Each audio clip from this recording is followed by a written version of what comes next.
Pum pum pum pum pum pum. Bum bum bum bum bum. Bum. Bum bum bum bum bum bum bum. Bum bum. Hey, good morning. Come on in. What a great day. Yeah, today's a great day. I feel as if sometime in the next week, maybe 2 weeks, there's going to be some really good news. Like really good news. I can feel it coming. Sometime in the next 2 weeks. Oh, we'll have plenty of bad news. But I feel like there's something big coming. Maybe something medical, maybe something better. We'll see. But while we're waiting for that, we could enjoy the simultaneous sip, and all you need is a cup or a mug or a glass, a tankard, chalice or stein, a canteen, jug or flask, a vessel of any kind. Fill it with your favorite liquid. I like coffee. And join me now for the unparalleled pleasure, the dopamine hit of the day, the thing that makes everything, including the coronavirus, better. It's called the simultaneous sip, and it happens now. Go.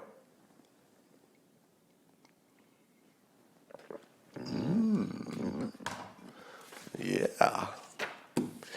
So I have a entertainment recommendation for you. Now, this entertainment recommendation comes with a caveat that if I had not told you it's good, you wouldn't be able to tell by looking at the advertisements for it. All right? There's a TV show on FX. It's new. I think it's several episodes they've already got in the can. And it's called What We Do in the Shadows. What We Do in the Shadows on FX. And the setup is that it's three vampires who have been living together for 100 years in Staten Island. And they're sort of lazy vampires. And they have a human who's they call a familiar. And it is the funniest frickin' thing that you've seen in a long time. Now, they use the technique that the show The Office used, where they act like they're in real life, but they'll occasionally turn to the camera, sort of like Modern Family did. So it's like a half documentary-ish, fake documentary of people living a real life. So it's like a fake reality show, if you will. But man, is it clever. Now, I'm just going to tell you, I don't want to ruin it for you, but I'm just going to tell you one concept from the show, all right? So it's three vampires living in Staten Island, and one familiar, which is or maybe more familiars, that are the humans who take care of them. And then there's one who's a special kind of vampire. He's an energy vampire. And he looks like Dilbert, and he just works in a cubicle. And all he does is he goes from cubicle to cubicle, and he makes conversation, and he feeds off your energy while he drains it out of you. And here's, I'm just going to tell you this one thing that is all you need to know about how clever this is. The actual vampires who suck blood, the only thing that they're afraid of is this guy. That's it. That's all you need to know about how clever this show is. That the vampires are afraid of the guy from the cubicle who will suck their energy out of them. And in one episode, again, I don't want to give away too much. I just need you to know how clever this is. The real vampires get to their virgins that they're going to drink their blood.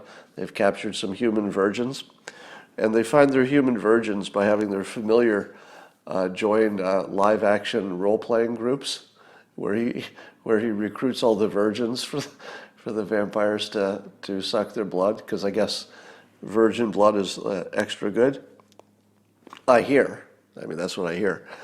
But in one episode, the real vampires get to the virgins too late, because the energy vampires already sucked all of their life force out. And they're like, oh, no, they're no good, no nutritional value. It is so good, you have to watch it. Anyway, if all you saw was the commercial for it, the commercial doesn't sell it at all. You know, usually the trailer for a movie is sometimes better than the movie itself, but this is very much the reverse. You would have no idea how good this is just by watching the commercials for it. All right, there is still a big mystery for me in why we're not hearing more about this Michael Moore-backed documentary, Planet of the Humans, because it pretty much debunks the green energy whole field. How is that not a gigantic story that's the only thing we can talk about today? I mean, besides coronavirus. It would be the second biggest story. But how is that not getting more attention? Is there something going on here that I don't understand? Somebody pointed out that even Fox News is not hammering on this as much as one would expect. You would expect that they would be talking about this nonstop. But, and I know it's been mentioned. I'm pretty sure it's been mentioned. I think it was mentioned on the 5, probably, at least.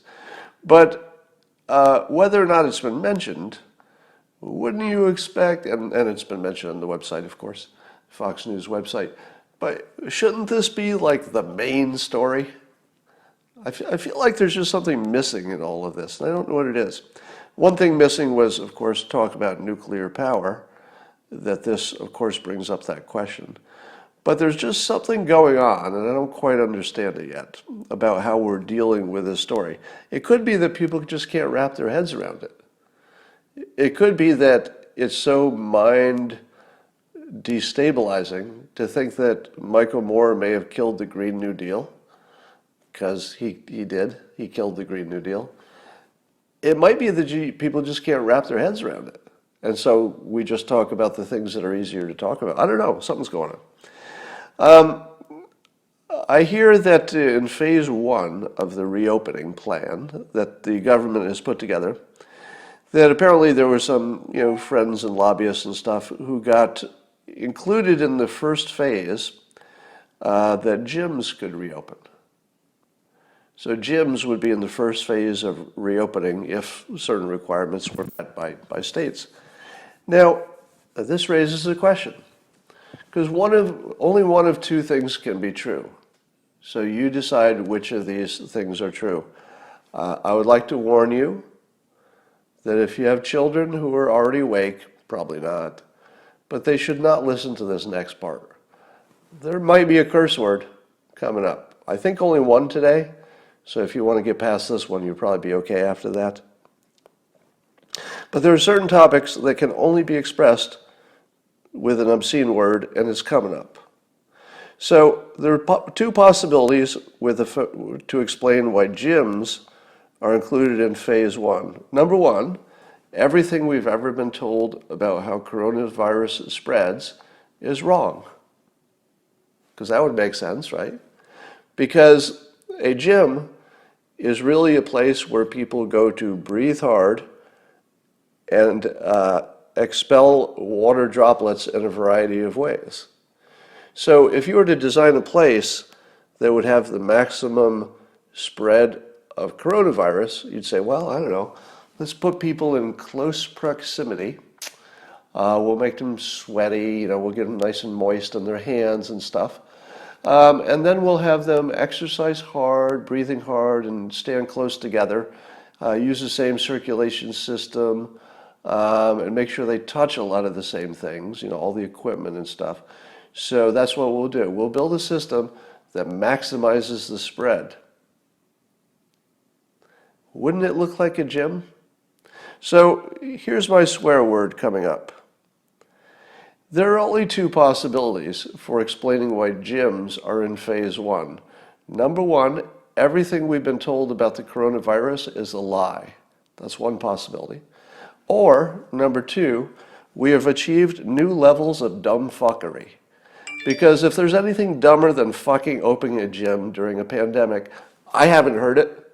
Can you top it? Can you top that for dumb fuckery? Or everything we've been told is just a lie.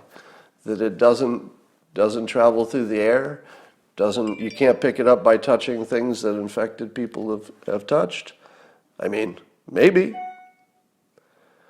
Why is somebody delivering something right now? Huh. Okay.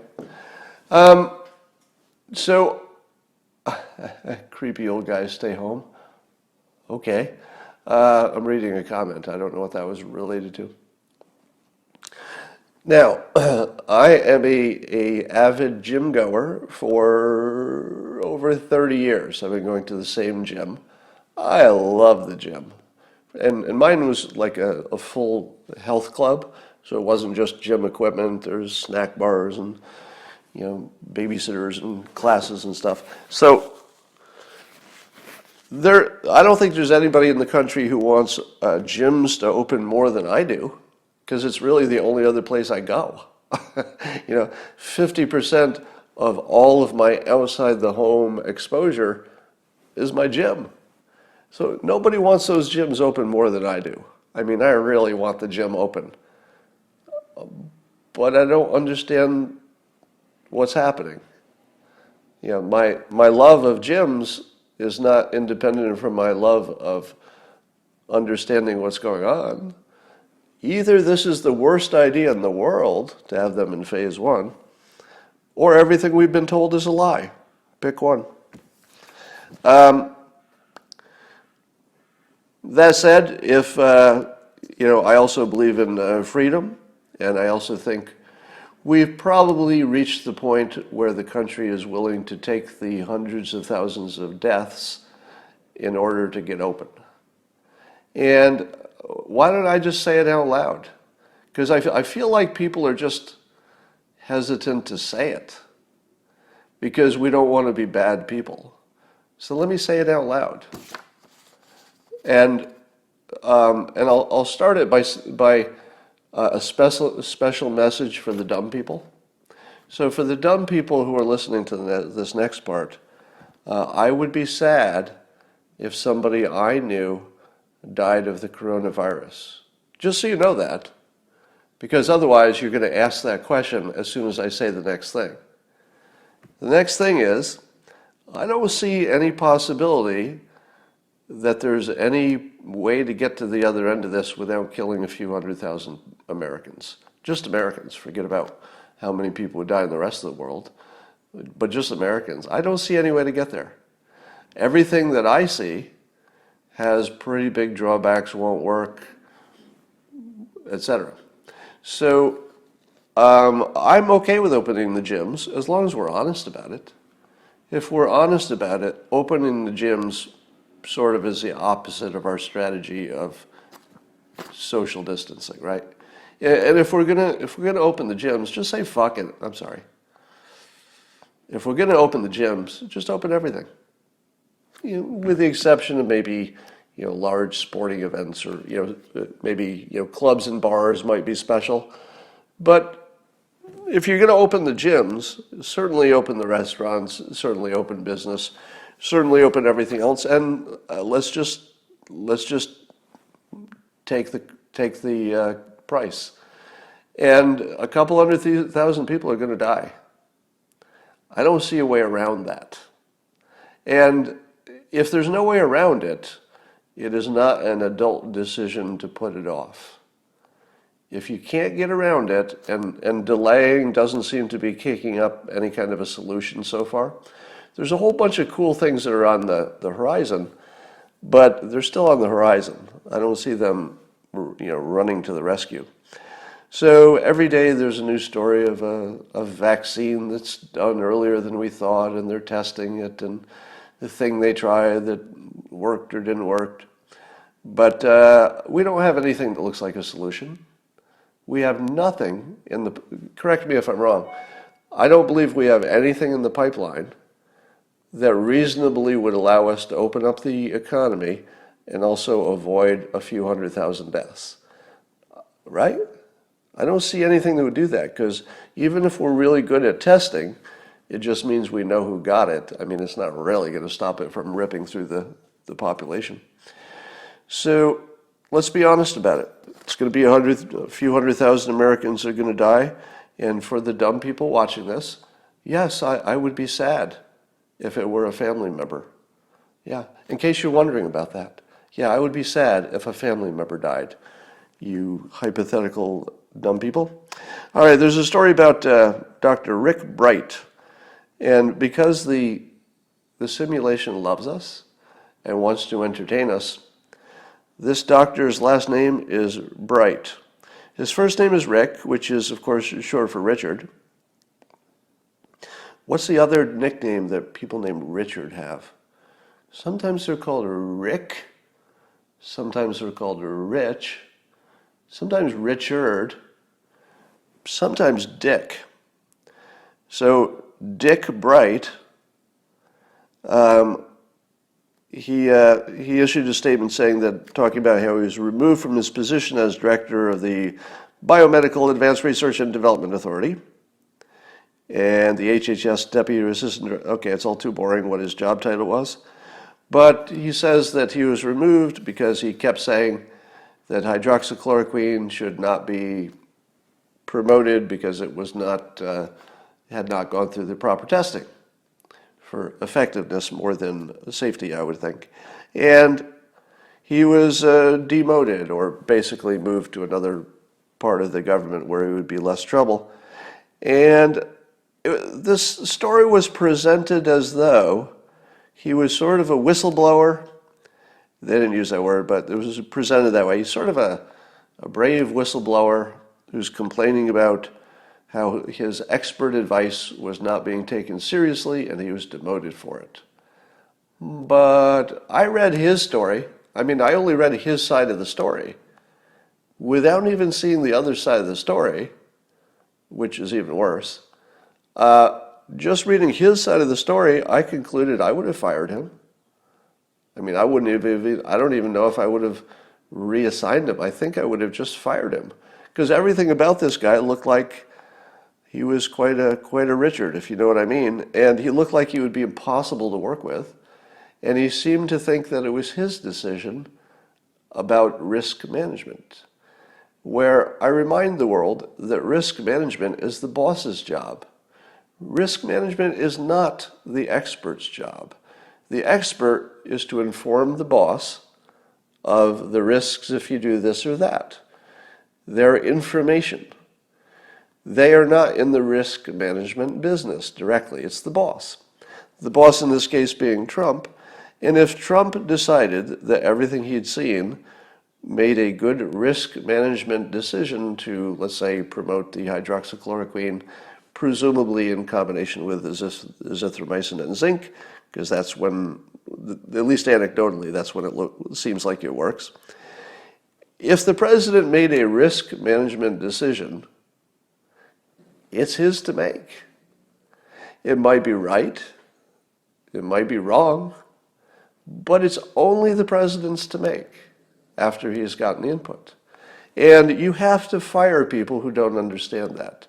Certainly, if you were in the military, you would be demoted or fired or reassigned right away. If you told your boss your opinion and you fully expressed it and you know he heard it, and then he makes a decision that's not the way you would have gone, so that's how it works. The president is including other considerations, which maybe Mr. Richard Bright, Dr. Richard Bright, did not have as his priorities. All right. I'm loving the story about the president tweeting his orders. I don't even know if he told the military or he just tweeted it. I assume he told the military too, but he could have just tweeted it, that the military has permission basically to blow up the Iranian gunboats that are hassling them. Now, I'm so interested to know how this plays out. Number one, does that really mean that our U.S. Navy is going to just blow up those ships if they get near? Probably not, right? Because if you're the captain of the ship, you're probably going to be pretty flexible, and you're not going to blow up an Iranian boat because it's killing people. I mean, you don't kill people just to make a point. You need a better reason. So will the Iranians just sort of back up a little bit and say, we're not touching you, we're just in the area, and try to game the system and find out where the limit is? Or will they just say, I think we better stop doing this? Because they haven't blasted one yet, right? Somebody says Trump is a con man. All right, I'm going to block you for coming into here and saying Trump is a con man. It's not because I disagree with you or because I agree with you. Completely irrelevant. It's just that you didn't pass the Turing test. So to be a guest and to comment here, you have to at least pass the test that it doesn't look like a laundry list of common phrases have been messaged out in order. You should show some kind of human thought, possibly connected to the topic. But if you just say, orange man bad, you haven't passed the Turing test. Because I could write a program pretty easily. I could use the basic language, print, quotes, orange man bad. So a computer can do what you're doing. It can say, Trump is a con man. But why would I do it? What would be the point of it? So you will be sent into the... Oh, I lost you. Damn it. This interface lost you. But anyway, if I see you again, I will block you for that. You have to show some signs of being a human being. That's like a minimum. If I can't even tell if you're human by your comment, maybe I would like less exposure to you. Nancy Pelosi was speculating on a public interview that Putin must have some blackmail material on Trump, because it's the only thing that explains it. Now, shouldn't she be removed from office for that?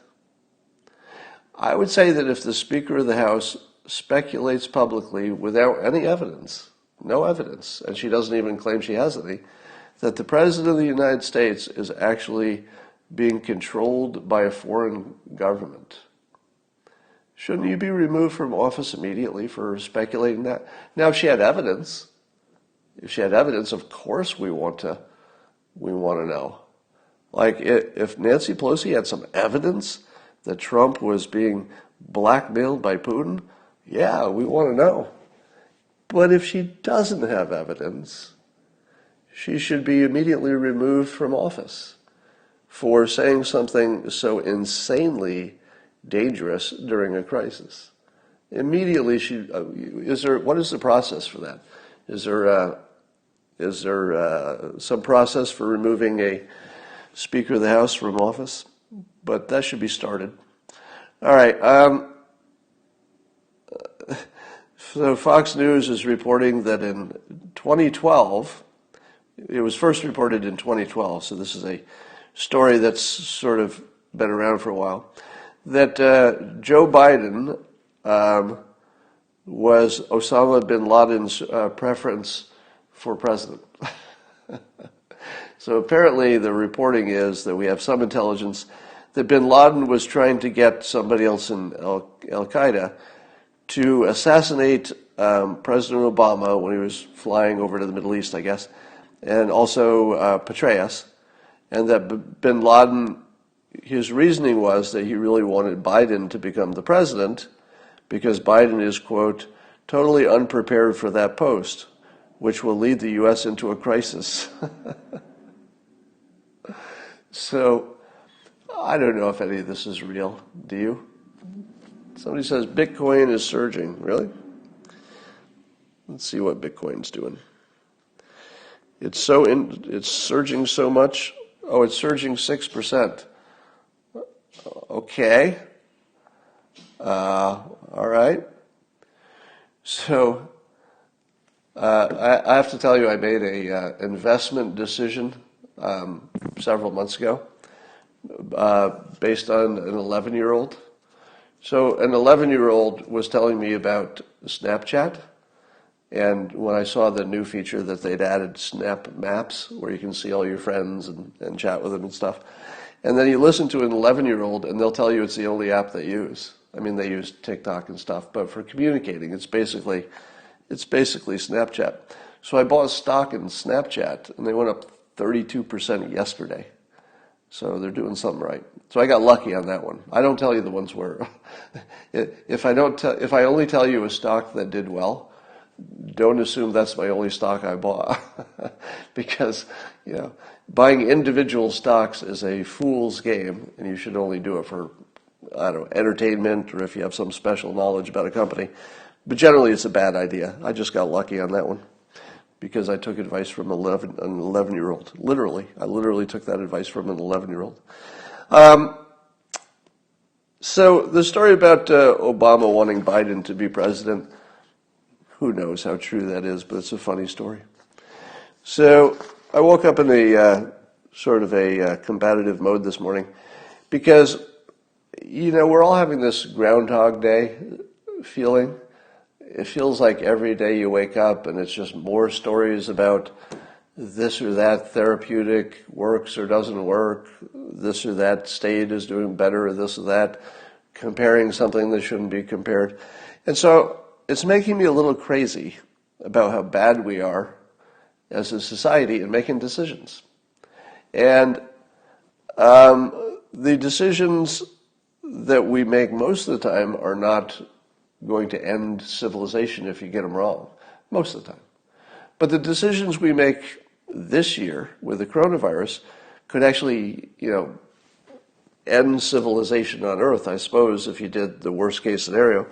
So we got really, really big stakes, and if we don't think about them correctly, we're in trouble. And it's almost to the point where I'm not even sure you can call this a virus crisis anymore. It sort of started as a virus. That's the part of the physical world that is the trigger for it all. And of course, the virus is killing people, so that matters a lot. But it feels like the problem has morphed into a thinking problem and a decision-making problem. Because if we made the right decisions, the problem we would have would be much less than if we make the wrong decisions. And so, let me make this case. Would you say that getting hit by a car is your biggest problem today, like as a pedestrian? Would you say that's your biggest problem? And the answer is no. No, you wouldn't say that's a big problem. And the reason is because you know not to make the decision to walk in front of a car. So if your decision making is good, I think I will not walk in front of a speeding car, then you don't have to worry about the physical part, because the physical part didn't change. It's still a car, still speeding down the road, but you made the proper decision. I think I will not walk in front of that car. Okay? And so it is with the coronavirus, except that the right decision is a little less obvious than walking in front of a car. There is a right play. We just don't know what it is, and if we're not good at thinking, we're not going to find it. So it feels to me like that the coronavirus is a little bit like the speeding car in a terrible analogy way. I know there are lots of differences, right? But the point is, if you think about either one of them right, you get a much better result than if you think about it wrong. And when I wrote my book, Loser Think, which was tips on how to think better on the internet, basically, I didn't realize how timely it would be. Because loser think could actually destroy civilization. And a lot of it has to do with making bad comparisons. And let me tell you a few of them that are happening today. So there's a writer named Alex Berenson who's getting a lot of attention because he's being somewhat of a contrarian about the press about coronavirus, and his position seems to be that it's an overstated problem, and that maybe the hysteria is the bigger problem than the virus, and maybe we should go back to work. That sort of vibe. So he's on the maybe it's overstated to get back to work side of things. But the real problem is not the virus in his case. The real problem is how he thinks about it. And then people who don't know the difference think he's thinking about it right, and so they agree with him. Here's what he said today after I had tweeted, tongue-in-cheek, that it would be another day of comparing the wrong things. And he tweets a New York Times story, and he says they'd be more credible if they mentioned that only New York City and maybe New Orleans and Detroit have had serious problems. Now his point is that the New York Times should carve out, and I would agree with this point, that whatever's happening in New York City and the other hotspots is entirely different from what's happening in the rest of the country. And then I say, so, what do you do with that? Now, I think what Alex Berenson is suggesting we would do, and I hope that I'm getting this right, is that he would suggest that the places that are not like those hotspots are probably ripe to be reopened soonish because there's something different about them. Well, one of the things that's different about them is that they're earlier in the cycle. So he's making the mistake of comparing what they are now with what they would be if you stopped mitigating, as if those would be similar. The entire point of it is that if you opened up now, you would have an outbreak of massive infections, and it would become more like New York City. So if he's comparing New York City in the middle of a big, what might be their peak, to Nebraska that hasn't started getting it yet, that's just a bad comparison problem, right? So it's not about the virus, it's about how you think about it. So the thinking is broken. Let me give you some other examples. You'll see in the news today, as you've seen yesterday and last week, that people will tell you that there's a study about hydroxychloroquine that shows that it doesn't work. But of course, when you drill down, you'll find out that it's the wrong comparison, because they gave the hydroxychloroquine without the azithromycin and zinc, the zinc being the secret ingredient that you need in there. So they would test it without that, and they would give it to people who were already ready for a ventilator when basically it's too late. So all of the studies are going to be comparing the wrong thing to the wrong thing. They always have. It looks like they always will be. It looks like all of our news will be the wrong things being compared. How about comparing the United States to Sweden and then making a decision based on Sweden doing it differently, and they seem like they're not going down the tube, so why don't we do that? Well, how about because the United States and Sweden have too many differences? And how about we don't really even know how many people are infected? We don't know if the testing is just as good. We don't know if Sweden will have a good result in the long run. We don't know anything about Sweden, except that it's so different. Of course we expect that they would be having a different experience. But what does that tell us about us? Did you go to your summer cabin? What? You didn't go to your summer cabin? Well, if you'd lived in Sweden, about half of them have a summer cabin. So is it easier to socially isolate when half of your public has a summer cabin? And also, apparently half of the public, I'm not sure if this is true, but I read it, half of the public in Sweden is living alone, and they don't have the same kind of density we have. So you'll see more of those comparisons. How about everybody saying that if we have some temporary tracking of people and some temporary restrictions about going to parks and stuff, that we're clearly slipping into Nazi Germany? You're going to hear a lot of that today. To which I say, coughing into your elbow is obviously a slippery slope to the Holocaust, right?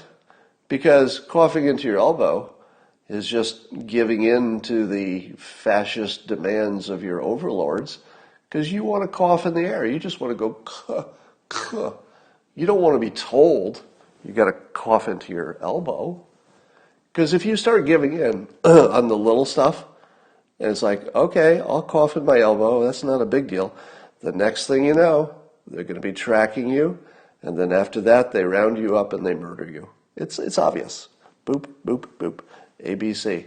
So if you're coughing in your elbow, that's you're only 2 jumps away from Nazi Germany. You're going to hear a lot of that today. And yes, I'm kidding if anybody's coming in here late.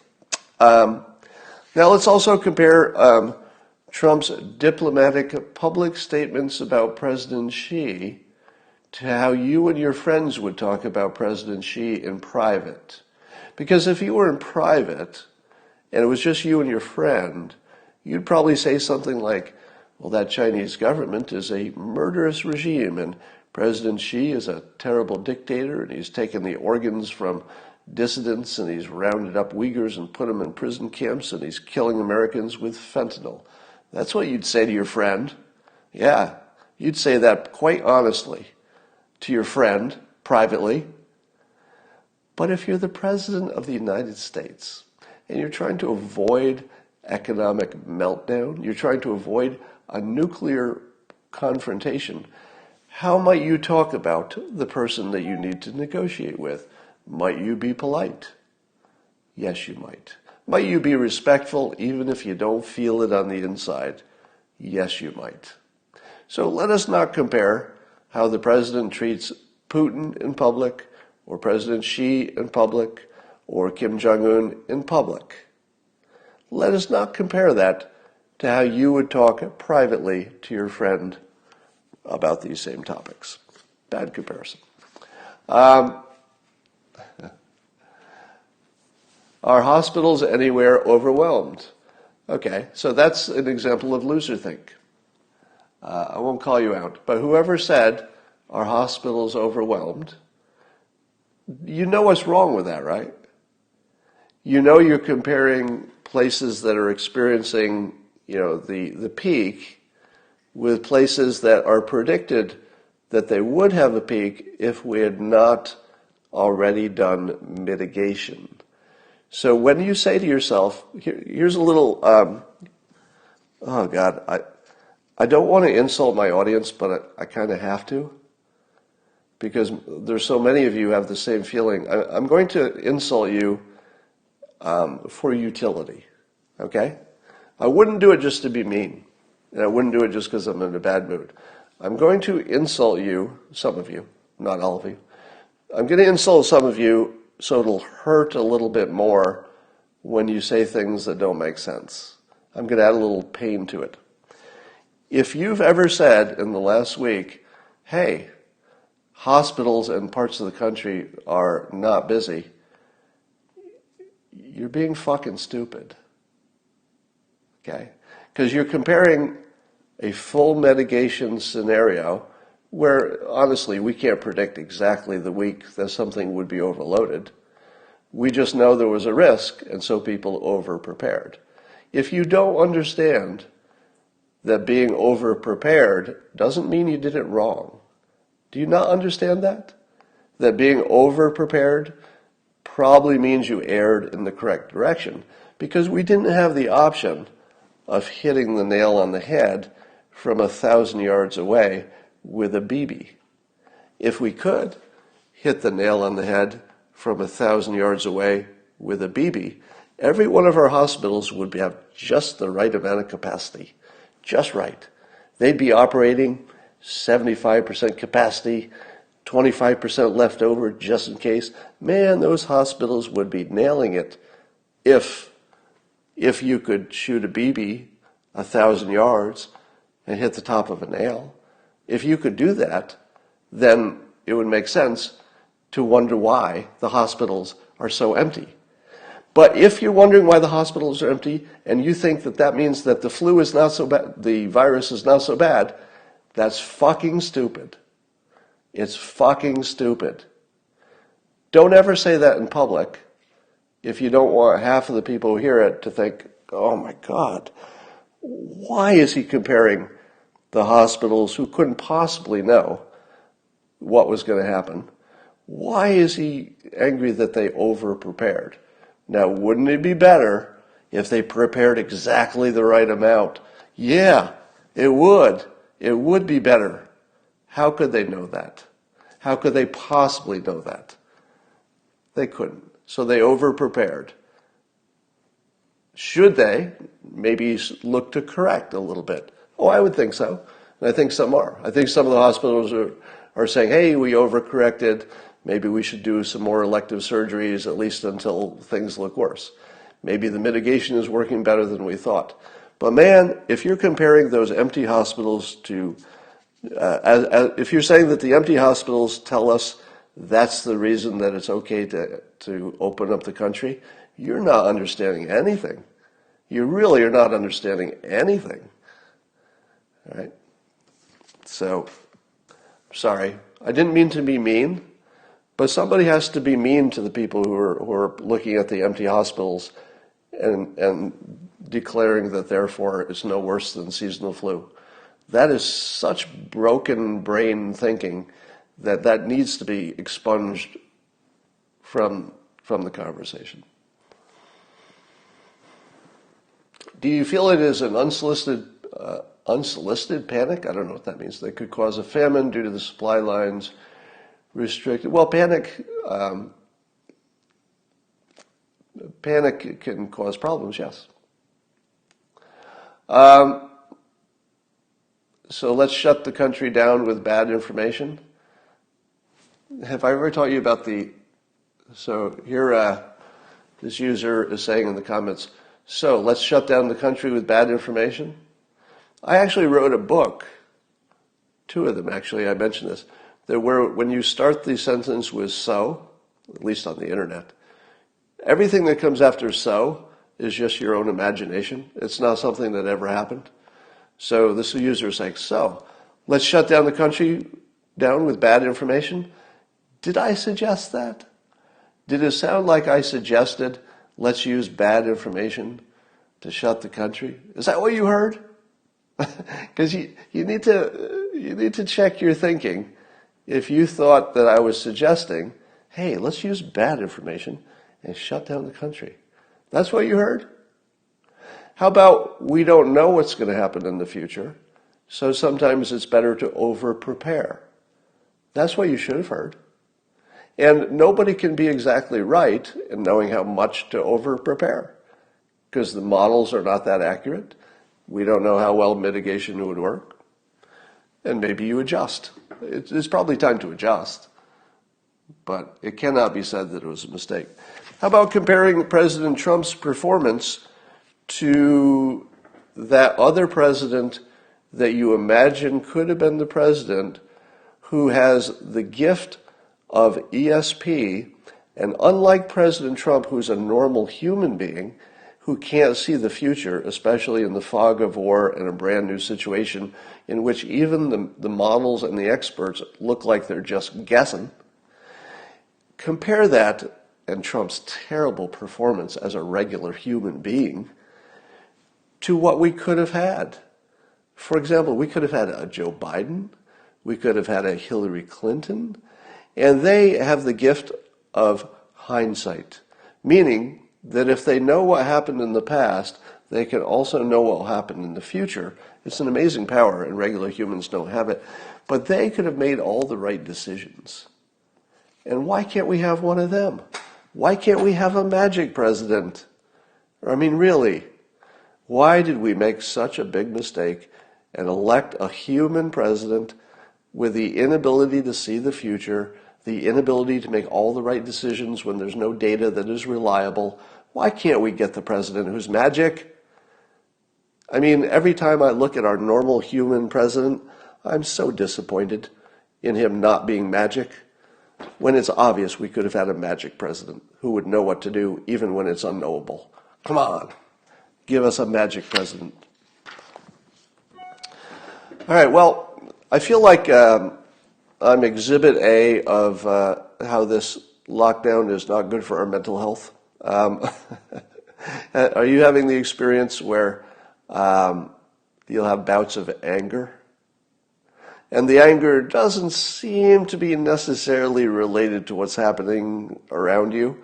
You know, you can certainly make the case why you should be angry, but you can always make that case. You can always be angry. You know, being angry is sort of a choice. You know, you can decide how you feel about stuff, and that's really up to you. And, you know, there's a morning like this where I just open up Twitter and I just fly into a rage because I think I might die because people are bad at comparing things.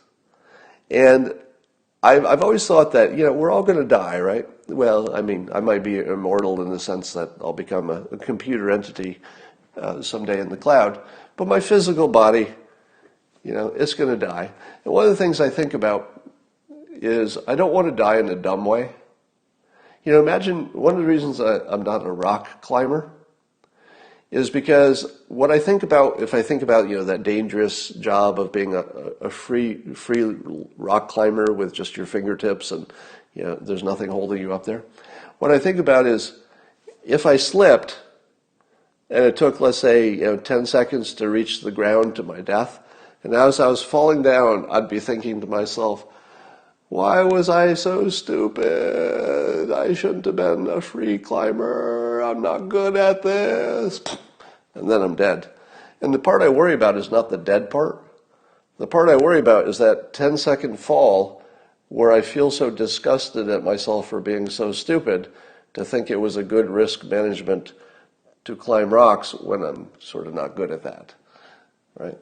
And when I look at Twitter and I see the quality of the thinking, and I realize that my life, to some extent, will depend on the quality of other people's thinking, because collectively we have to think right so that our leaders can make the right decisions, right? Because we sort of have to support the decisions or they don't get implemented. So watching the United States not be able to compare the simplest things it makes me mad. And what it makes me mad about, somebody says, you blocked me on Twitter. Well, you probably had it coming. If you got blocked on Twitter in the last few days, it's because you said something in public which claimed to show your superior knowledge of my opinion, and it was different from my own opinion that I've stated. If you're stating my opinions for me, you're using Twitter wrong. You should be using Twitter to state your opinions, and then people can interact with you. But if you're stating other people's opinions incorrectly, and then you're using it to insult them for what you imagined was their opinion but wasn't, well, then you're not using Twitter right, although you're using it in the most common way.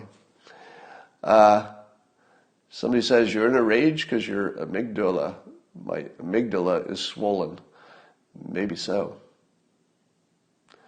Update, you thinking catch or avoid coronavirus today? I'm thinking that I would prefer to catch it and get it over with. But that's not a logical choice, meaning that, there's a personality element to this. So my personal risk management is that I don't want to spend the next year worrying about getting it. And I don't think it's going to be gone in a year, because I just feel like it's going to be with us. So I don't want to spend a few quality years of my life hiding in my house worrying that I might die. I'm ready to make the risk that I would die or be deeply injured somehow in return for my freedom and for the economy to be working. So I will make an attempt. I'll make all the smart attempts to avoid getting too close to people and stuff. But I no longer want to worry about getting it. I want to just do the things that are smart and then clear my mind of worrying about getting it, and rather put myself in the mindset of, I might get it, I might not, doesn't matter. Somebody says, you blocked me because of my vaccines opinion.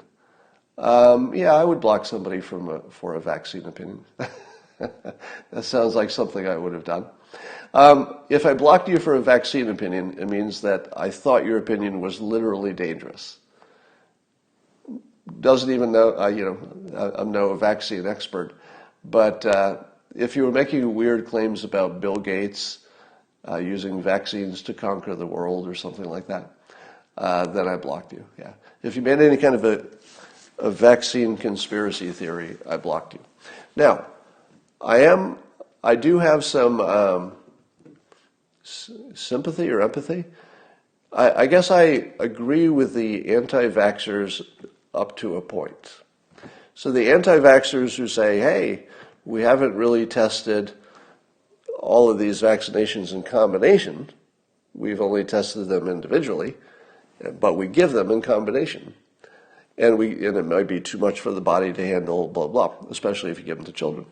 Now, I don't know if that's true. I don't know that that's bad for you.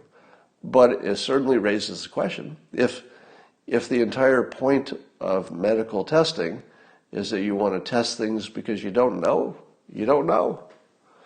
If you don't know it's dangerous, that's why you test it. But we're giving massive combinations of vaccines to kids, and we've never tested the combinations. So we are doing with vaccines the thing which every medical expert would say you shouldn't do. That should be noted, right?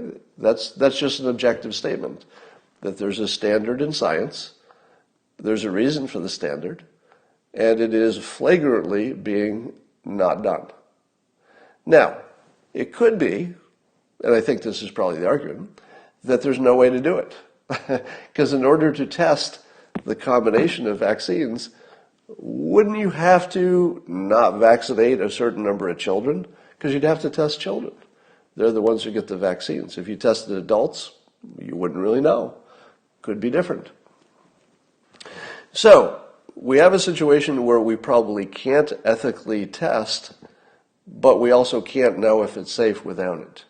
So smart people, we hope they're smart, have said, we got these two unknowns. We've got these vaccines in combination. We think we'd maybe see a problem. We think it would be obvious. If a problem pops up, maybe we can dig into it and see if we can know more about it.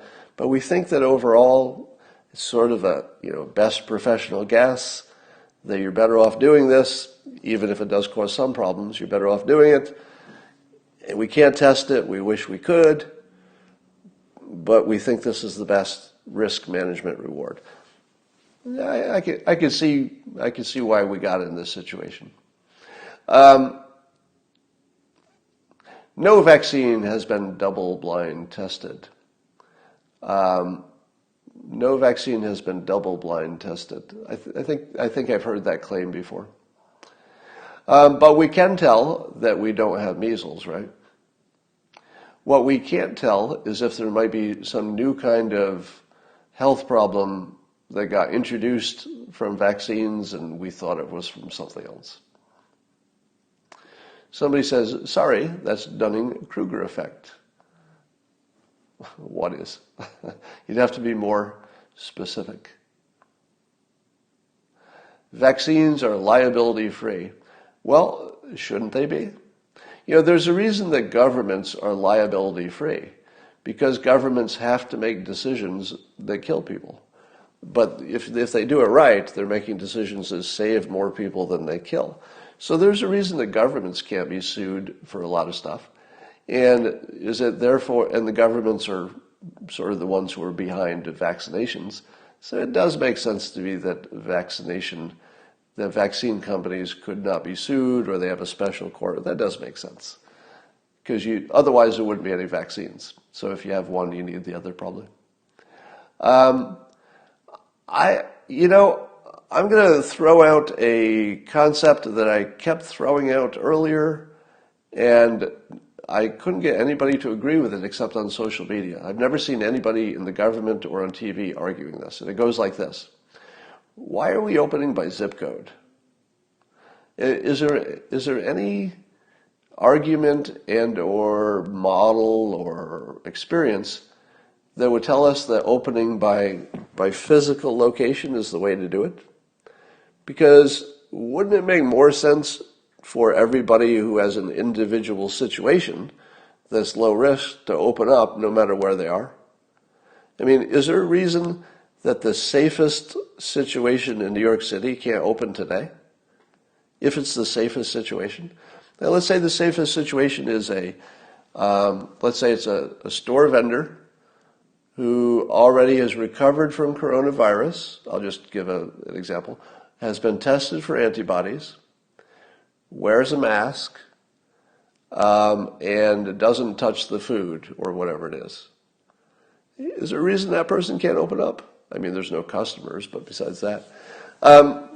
So I just asked the question. It seems to me that we should open everything right away to the people who are in the safest situations.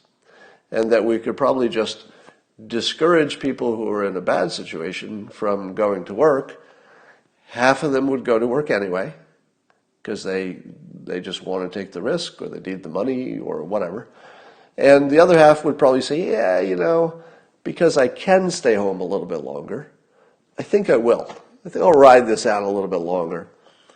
Just let everybody make their own choice. I think you would be surprised how many people choose correctly, especially under the glare of public opinion. If you look at the number of people who recycle, the number of people who wear their seatbelt, even though you get a ticket if you don't wear your seatbelt, I think people mostly wear their seatbelt for safety. I can't prove it, but when you put on your seatbelt, is the reason you're putting it on to avoid a ticket? That's not the reason I put my seatbelt on. So I think you could get pretty darn good compliance, maybe half of the people at risk. The other half will take their chance. Some percentage of them will get the coronavirus. We could probably flex our hospitals up to handle that. They would be overwhelmed, maybe, but nobody's modeled that. And if they did, the modeling wouldn't be. If they did, the modeling wouldn't be reliable. Yeah, experts are monitoring by country. It all doesn't make sense to me. Now, we're hearing more reports as of yesterday that young people are getting strokes and young people are having problems. You know what I'm starting to wonder about? I'm wondering if the reports about young people dying from coronavirus are either, well, I'm sure it's true, first of all, but since it's so rare, it makes me wonder if it's foreign influence. Because if you were China or Russia and you wanted to mess with the United States, what messages would you want to reinforce? Well, if I were Russia or China and I wanted to mess with the United States, I would say it's killing children too. It's killing young people too. The reason I would say that is that then we won't open up. The longer we believe that it also kills young people, and frankly, we just care more about young people, children, it feels like disinformation. It's what it feels like. Which is not to say that young people aren't dying, but they're probably dying at such a small number that it would only make sense for that to be a national story if you were in the disinformation. It's not disinformation, but if you're in the business of trying to ruin the United States, that would be the story you'd push. So I got my questions. What are the sources of that story? And New Jersey hasn't hit plateau yet. Most of you know Tony Heller, who's famous for his skepticism about climate change. And he came after me yesterday. I ended up blocking him because he was comparing things poorly. And what was his argument? Oh, now I'm forgetting his argument. But he had a terrible comparison, and he got blocked for that.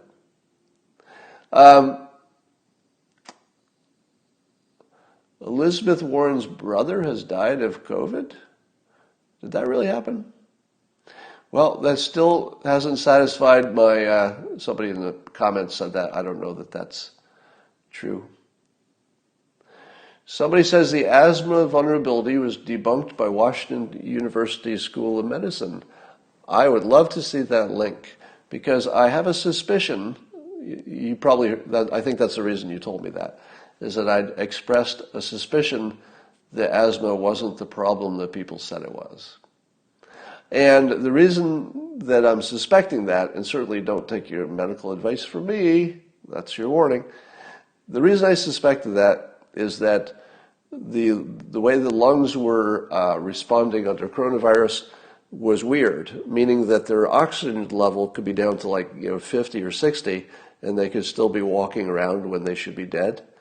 So there was something about how it was affecting the lungs that wasn't the straightforward way you'd imagine. And then there was also the report that smokers were doing better, not worse, which also makes me think, okay, whatever this is, it has a very unique way it works on the lungs, and it could be that unique way it works just doesn't interfere with asthma, doesn't make it worse. So I was at least speculating that we would have known for sure if asthma was a death sentence if you got coronavirus, because we would have enough data by now. So the dog that wasn't barking is, after all these cases of coronavirus, I was seeing the list that always had asthma in it would sometimes not have asthma in it anymore. So remember the list of things that would kill you would be like, overweight, heart problems, high blood pressure, diabetes, asthma. And then suddenly I would notice the list asthma wasn't on the list anymore. And smoking fell off the list too. Have you noticed that?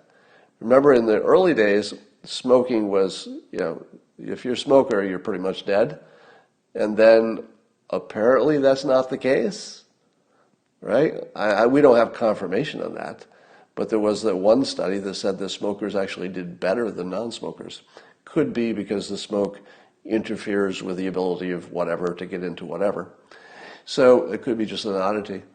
But, and then today I was seeing that almost everybody who was dying in New York City had some pretty serious health problems, and diabetes seems to be a big one.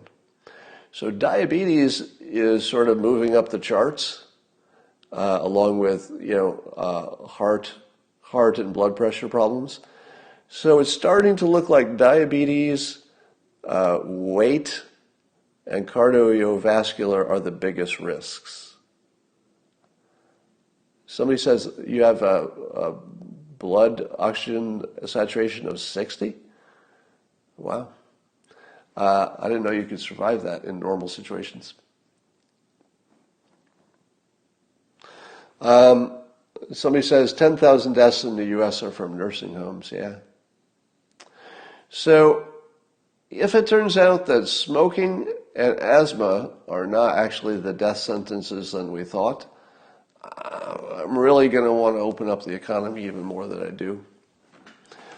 All right, maybe the smoke going into the lungs kills the virus. I don't know. I saw a story the other day about a company, and I think I interpreted this correctly, but see if maybe somebody can confirm this.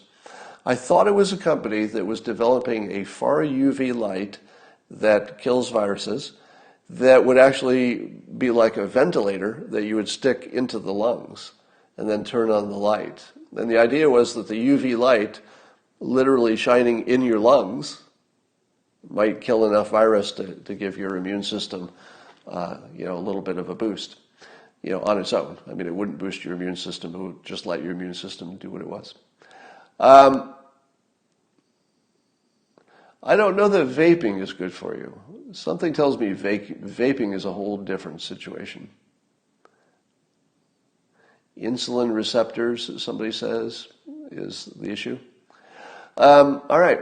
So that's about all I have for today. I'm going to talk to you tonight. Diabetes and high BMI.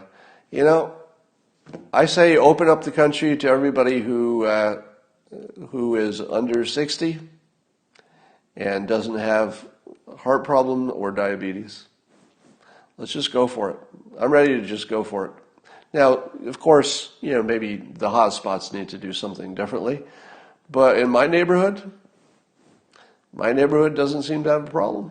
And if it became a problem, I think I'd probably still be okay with it, because those are the risks. Is it clear at this point that all of our problems are from huddling people indoors? It does seem like that's the big problem. All right. I'll talk to you tonight. You know where to find me.